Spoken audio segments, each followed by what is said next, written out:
Births Mrs. Meek of a son. My name is Meek.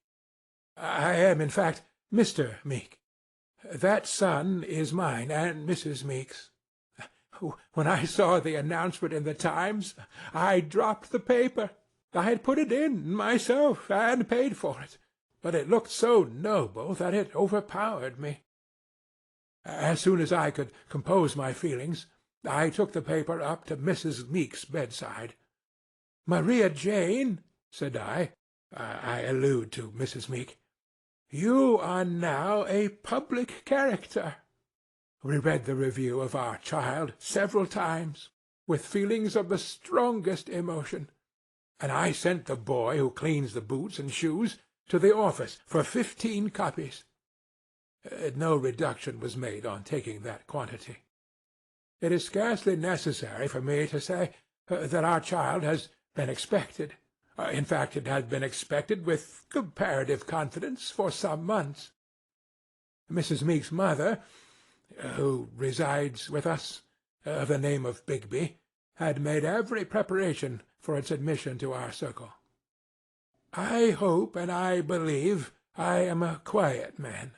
I will go farther. I know I am a quiet man.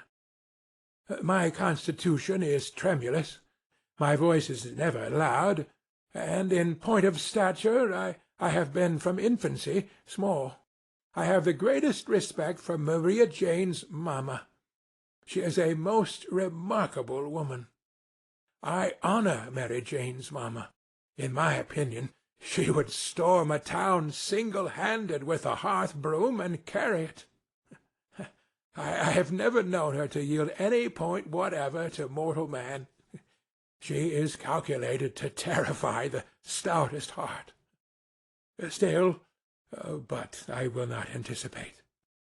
The first intimation I had of any preparations being in progress on the part of Maria Jane's mamma was one afternoon several months ago. I came home earlier than usual from the office, and proceeding into the dining-room, found an obstruction behind the door, which prevented it from opening freely.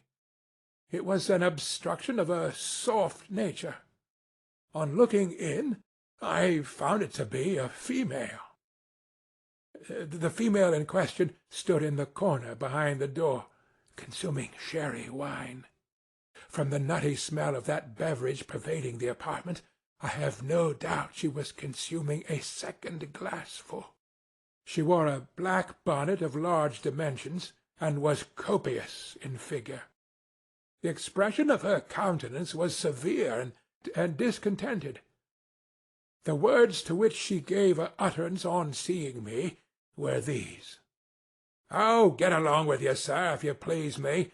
Mr. and Mrs. Bagby don't want no male parties here." That female was Mrs. Prodgit. I immediately withdrew, of course. I was rather hurt, but I made no remark. Whether it was that I showed a lowness of spirits after dinner in consequence of feeling that I seemed to intrude, I cannot say. But Maria Jane's mamma said to me, on her retiring for the night, in a low, distinct voice, and with a look of reproach that completely subdued me, "George Meek, Mrs. Prodgit is your wife's nurse." I bear no ill will towards Mrs. Prodgit. Is it likely that I, writing this with tears in my eyes, should be capable of deliberate animosity towards a female so essential to the welfare of Maria Jane? I am willing to admit that fate may have been to blame, and not Mrs. Prodgit. But it is undeniably true that the latter female brought desolation and devastation into my lowly dwelling. We were happy after her first appearance. We were sometimes exceedingly so. But whenever the parlour door was opened, and Mrs. Prodgit announced, and she was very often announced, misery ensued. I could not bear Mrs. Prodgit's look. I felt that I was far from wanted, and had no business to exist in Mrs. Prodgett's presence. Between Maria Jane's mamma and Mrs. Prodgett there was a dreadful secret understanding, a dark mystery and conspiracy, pointing me out as a being to be shunned. I appeared to have done something that was evil. Whenever Mrs. Prodgett called, after dinner, I retired to my dressing-room, where the temperature is very low indeed in the wintry time of the year, and sat looking at my frosty breath as it rose before me, and at my rack of boots, a serviceable article of furniture, but never, in my opinion, an exhilarating object. The length of the councils that were held with Mrs. Prodgett under these circumstances I will not attempt to describe. I will merely remark that Mrs. Prodgett always consumed sherry wine while the deliberations were in progress, that they always ended in Maria Jane's being in wretched spirits on the sofa, and that Maria Jane's mamma always received me, when I was recalled, with a look of desolate triumph that too plainly said, "Now, George Meek, you see my child Maria Jane a ruin, and I hope you are satisfied." I pass generally over the period that intervened between the day when Mrs. Prodgett entered her protest against male parties and the ever-memorable midnight when I brought her to my unobtrusive house in a cab, with an extremely large box on the roof, and a bundle, a bandbox, and a basket between the driver's legs. I have no objection to Mrs. Prodgett, aided and abetted by Mrs. Bigby, who I never can forget is the parent of Maria Jane, taking entire possession of my unassuming establishment. In the recesses of my own breast the thought may linger that a man in possession cannot be so dreadful as a woman, and that woman Mrs. Prodgett. But I ought to bear a good deal, and I hope I can, and do. Huffing and snubbing prey upon my feelings, but I can bear them without complaint. They may tell in the long run. I may be hustled about from post to pillar beyond my strength. Nevertheless, I wish to avoid giving rise to words in the family. The voice of nature, however, cries aloud in behalf of Augustus George, my infant son. It is for him that I wish to utter a few plaintive household words. I am not at all angry. I am mild, but miserable. I wish to know why, when my child Augustus George was expected in our circle, a provision of pins was made, as if the little stranger were a criminal who was to be put to the torture immediately on his arrival instead of a holy babe. I wish to know why haste was made to stick those pins all over his innocent form in every direction.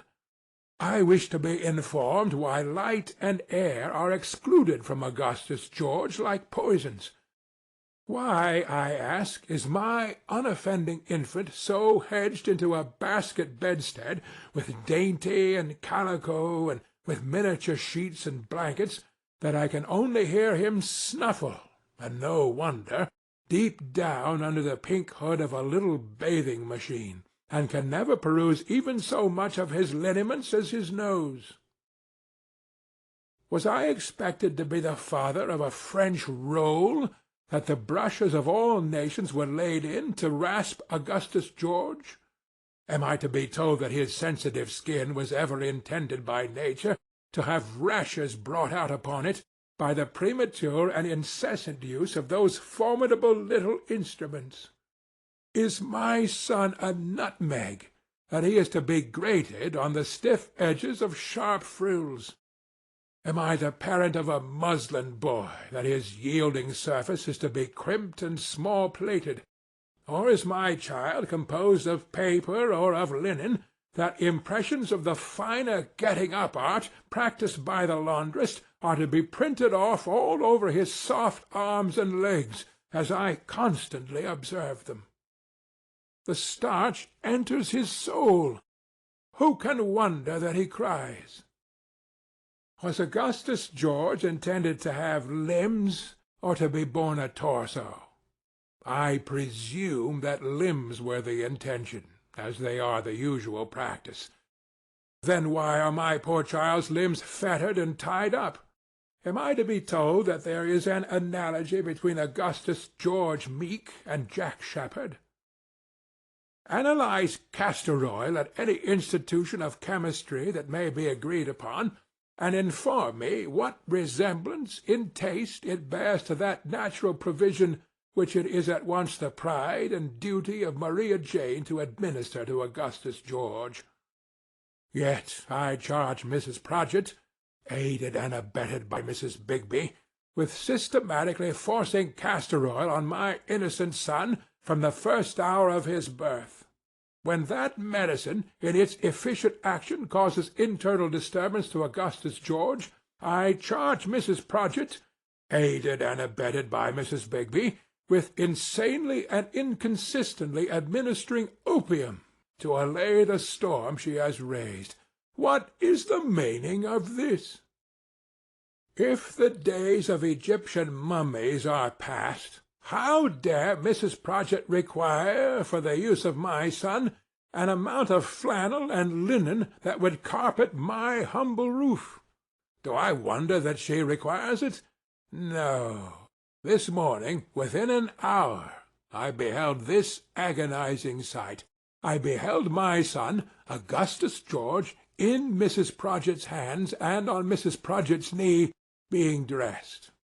He was at the moment, comparatively speaking, in a state of nature, having nothing on but an extremely short shirt, remarkably disproportionate to the length of his usual outer garments. Trailing from Mrs. Prodgit's lap on the floor was a long, narrow roller or bandage, I should say of several yards in extent.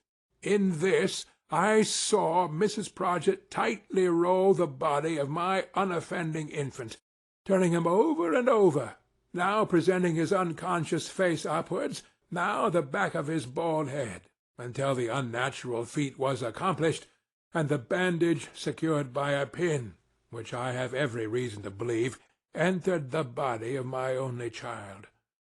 In this tourniquet he passes the present phase of his existence. Can I know it and smile? I fear I have been betrayed into expressing myself warmly, but I feel deeply, not for myself, for Augustus George. I dare not interfere. Will anyone, in any publication, any doctor, any parent, anybody? I do not complain that Mrs. Prodgit, aided and abetted by Mrs. Bigby, entirely alienates Maria Jane's affections from me, and interposes an impassable barrier between us. I do not complain of being made of no account. I do not want to be of any account. But Augustus George is a production of nature. I cannot think otherwise, and I claim that he should be treated with some reference to nature. In my opinion, Mrs. Prodgit is, from first to last, a convention and a superstition.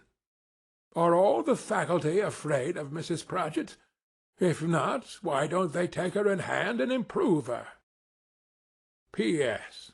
Maria Jane's mamma boasts of her own knowledge of the subject, and says she brought up 7 children besides Maria Jane. But how do I know that she might not have brought them up much better? Maria Jane herself is far from strong, and is subject to headaches and nervous indigestion. Besides which, I learn from the statistical tables that 1 child in 5 dies within the first year of its life, and 1 child in 3 within the 5th. That don't look as if we could never improve in these particulars, I think. P.P.S. Augustus George is in convulsions. End of births, Mrs. Meek, of a son.